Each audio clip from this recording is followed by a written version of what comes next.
आमच्या राजमहालामध्ये आल्यानंतर या साधू महात्म्यांची किती व्यवस्था करतो आम्ही, त्यांची पाद्य पूजा करतो, बसण्यासाठी आसन देतो, जेवणा खाण्याची व्यवस्था करतो, सगळी व्यवस्था करतो. पण आज यांच्या आश्रमामध्ये आम्ही आलो, पण यांच्या इथं आल्यानंतर आम्हाला पाणी सुद्धा भेटायला तयार नाही. काय करावं काय करावं मनात विचार करू लागला.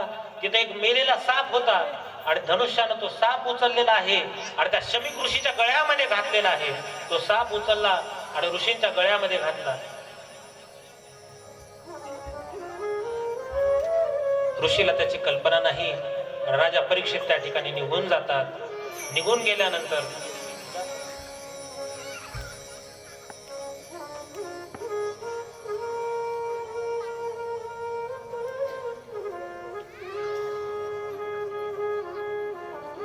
राजा परीक्षित निघून गेले. शमीक ऋषीला त्याचा पत्ता नाही.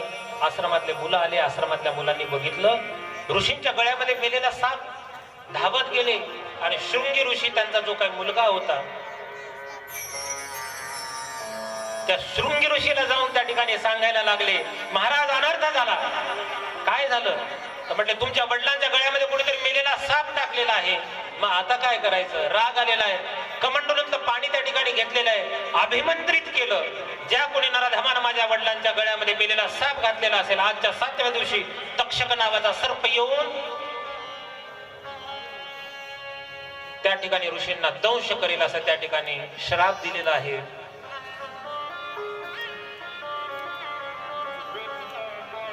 साधू संतांच्या मुखातून निघालेला शब्द कधी वाया जात नाही. आणि श्राप दिल्यानंतर थोड्या वेळानंतर शमीक ऋषी डोळे उघडून बघतात, गळ्यामध्ये मेलेला साप. शृंगी ऋषी रडायला लागले. शमीक ऋषीने विचारलं, काय झालं बाळा, का रडतो? म्हटले, मी श्राप दिला महाराज. तुमच्या गळ्यामध्ये जो कोणी मेलेला साप टाकला त्याला मी श्राप दिलेला आहे. आणि मग मात्र शमीक ऋषी म्हटले, अरे अरे कशाला श्राप दिला? डोळे बंद करून बघितलं, कोण आलं होतं आपल्या आश्रमामध्ये? डोळे बंद केल्यानंतर लक्षात आलं, अरे राजा परीक्षित आला होता. अरे त्याला तहान लागली होती, पाण्यानं व्याकुळ झाला होता. तहानेनं त्याला आपण पाणी नाही दिलं म्हणून तो त्रस्त झाला होता आणि त्यानं मेलेला साप आपल्या गळ्यामध्ये टाकला. कशाला श्राप दिला? जा म्हटले, लवकरात लवकर जा. राजा परीक्षितला सावध करा, आजच्या 7व्या दिवशी तक्षक नावाचा सर्प तुम्हाला दंश करणार आहे, तुमचा मृत्यू होणार आहे. मग आश्रमातले मुलं धावत जातात. राजा परीक्षितीला सांगितलेलं की राजन, अनर्थ झाला, तुम्हाला श्राप लागला. 7व्या दिवशी तक्षक नावाचा सर्प येऊन तुम्हाला दंश करणार आहे.